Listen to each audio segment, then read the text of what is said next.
Assalamualaikum warahmatullahi wabarakatuh. Waalaikumsalam. Alhamdulillah. Assalatu wassalamu ala Rasulillah wa ala alihi wa sahbihi wa man walah. Wala haula wala quwata illa billah. Amma ba'dah. Alhamdulillah jamaah yarhamukumullah.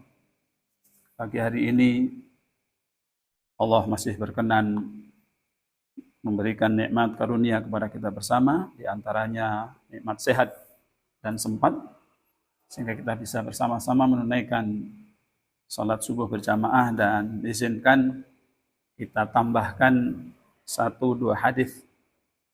Kita lanjutkan dari pembacaan buku kita Bulughul Maram,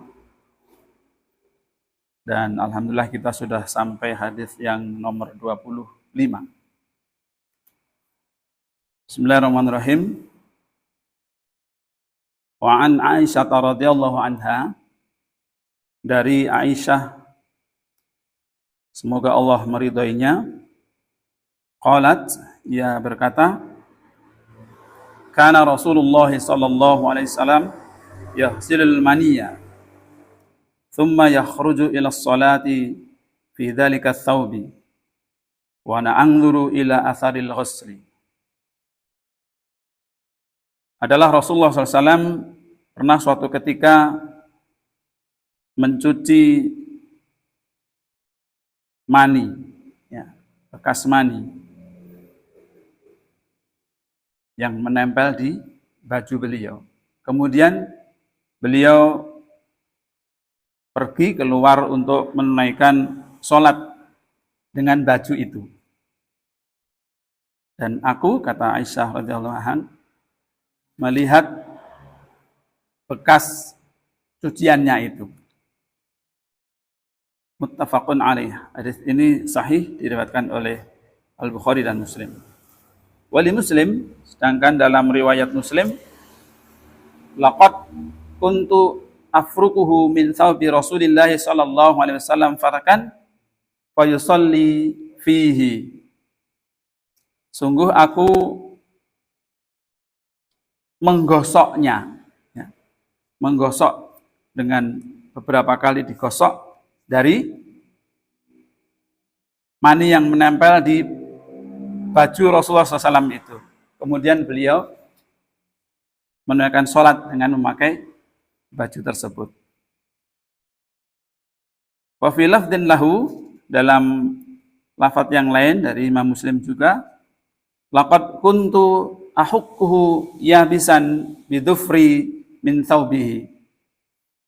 Sungguh aku mengeriknya menggunakan kukuku. Mengerik karena bekas air mani itu sudah kering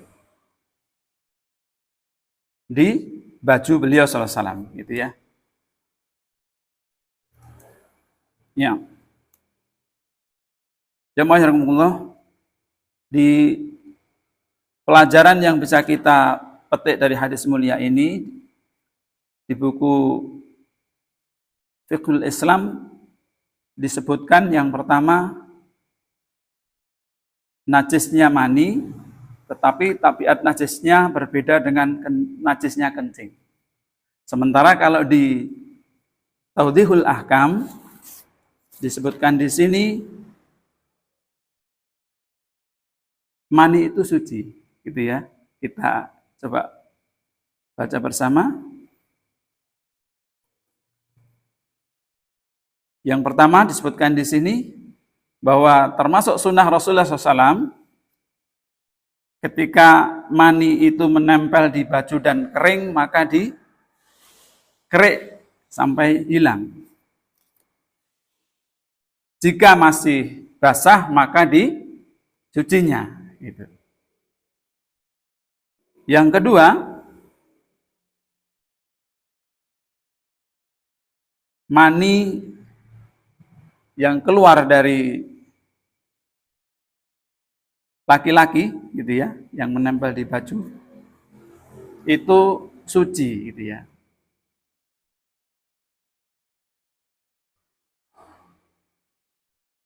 Bahwa Rasulullah SAW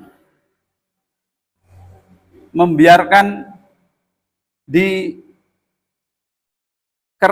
dengan tanpa dicucinya, gitu ya. Itu menjadi bukti dalil atas kesuciannya. Sebagaimana mani itu tetap atau masih menempel di baju beliau sallallahu alaihi wasallam sampai kemudian dicucinya, dibasahinya, gitu ya. Ya. Maka apa yang bisa kita lihat bersama menjadi hal yang ma'ruf, ini menjadi petunjuk bahwa apa yang beliau sallallahu alaihi wasallam lakukan, beliau sallallahu alaihi wasallam tunjukkan ini dengan cara ketika menghilangkan najis-najis yang lain tidak sebagaimana yang beliau praktekkan atau beliau tunjukkan dalam hal ini, yaitu menghilangkan mani, menjadi bukti dalil atas kesuciannya juga. Gitu ya. Nah, jadi monggo bisa kita ambil pelajaran yang mana yang di buku Fiqhul Islam tadi disebutkan najis tetapi tabiatnya berbeda lah. Ini mungkin butuh penjelasan gitu ya. Berbedanya seperti apa, tapi kalau di Taudhihul Ahkam ini lebih jelas begitu ya. Artinya kita dituntun kepada cara pemahaman seperti itu di 2 poin yang tadi. Kemudian pelajaran yang ketiga, disukai atau dianjurkan untuk mencucinya, bekas mani itu.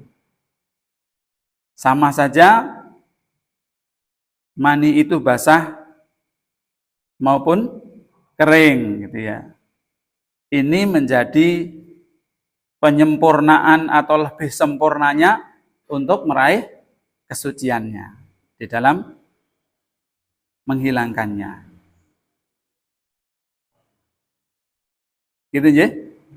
Jadi lebih disukai atau dianjurkan untuk menyucinya agar lebih sempurna. Meskipun ketika kering dikerik cukup gitu ini. Kemudian yang keempat,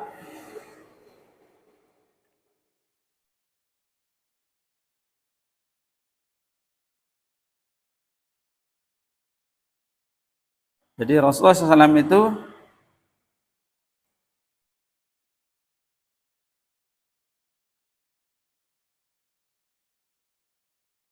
ya mengajarkan untuk menjaga kebersihan badan dan pakaiannya atau selainnya ya, dari bekas mani yang menempel di badannya di bajunya itu ya. Ini menjadi pembelajaran untuk dalam menjaga kesucian itu betul-betul diperhatikan gitu ya. Ketika kita paham menjaga kesucian badan dan pakaian dari sesuatu yang kotor yang bisa membuat atau merusak kesempurnaan sholat kita bersama.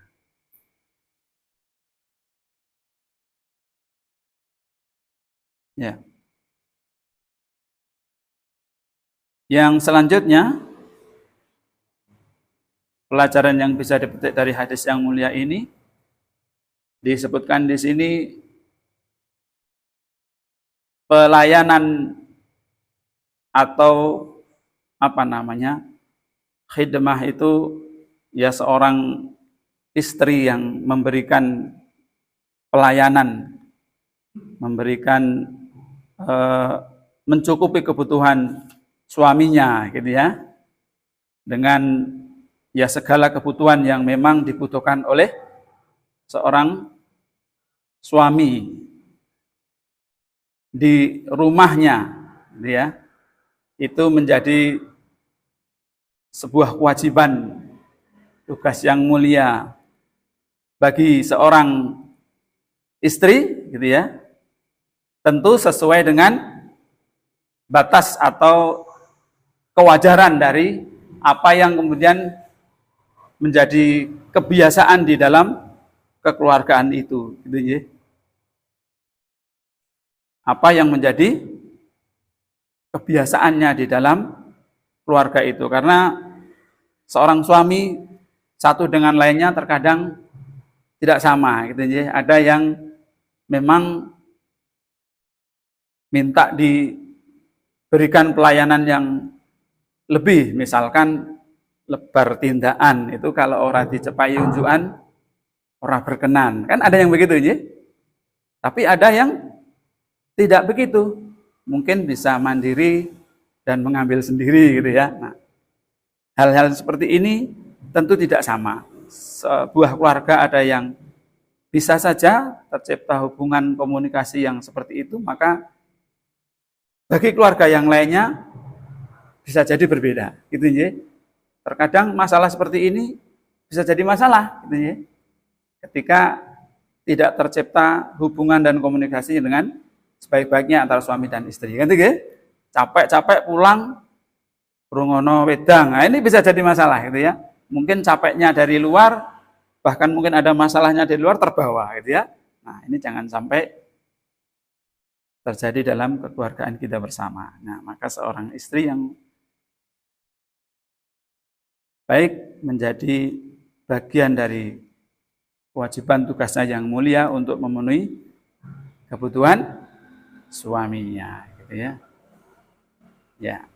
Maka ini menjadi bagian dari kebaikan kesolehannya seorang istri dalam rumah tangga kita.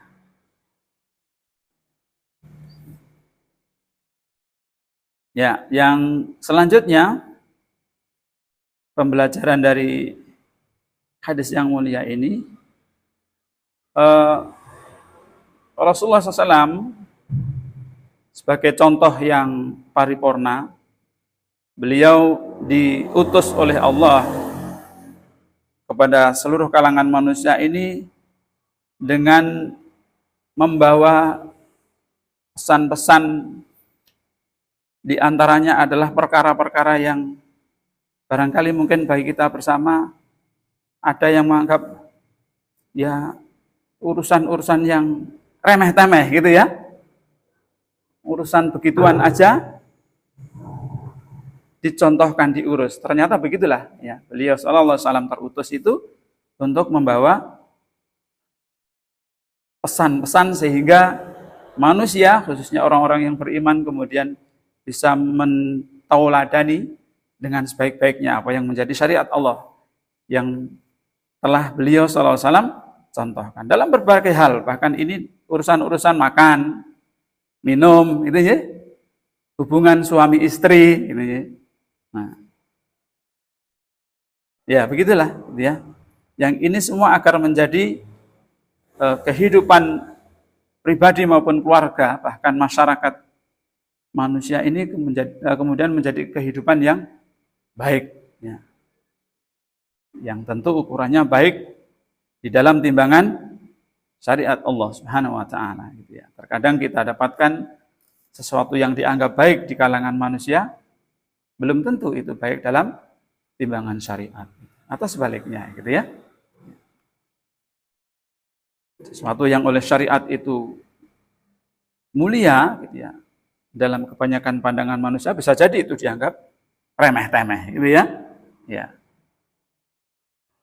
Inilah yang membedakan seorang muslim ya, yang kemudian dia meniatkan ibadah tiba mengikuti kepada sunnah-sunnah Rasulnya sallallahu alaihi wasallam, perilaku sekecil apapun menjadi bernilai ibadah kan gitu ya. Kemarin diingatkan sama-sama urusan keluar masuk kamar kecil kan gitu ya. Menunaikan hajat ya bagi muslim itu ibadah gitu ya. Keluar masuknya itu berpahala gitu.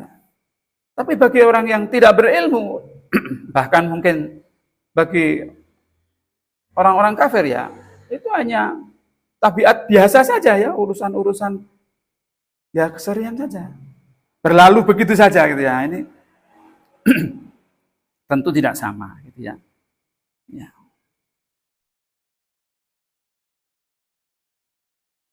Yeah.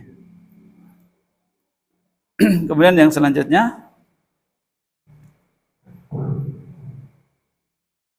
seorang pembelajaran yang kita ambil dari hadis yang mulia ini, istri wanita yang solihah yang kemudian dicintai oleh suaminya, maka ia tidak akan merasa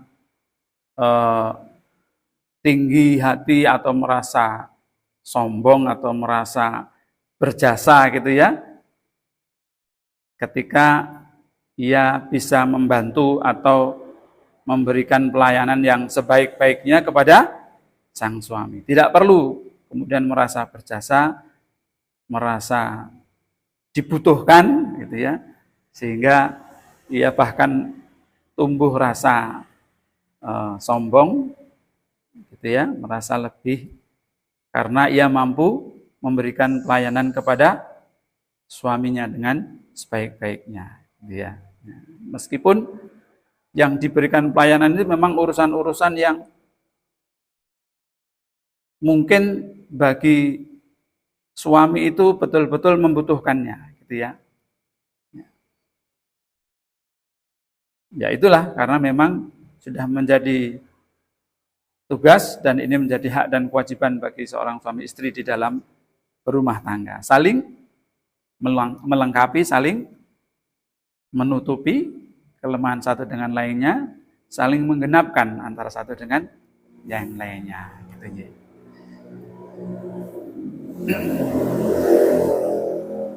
ya. Mungkin ini beberapa pelajaran yang bisa kita petik dari hadis yang mulia ini. Jamaah yang rahmatullah. Mudah-mudahan yang sedikit ini memberikan tambahan pembelajaran dan manfaat bagi kita bersama, sehingga kita bisa menambah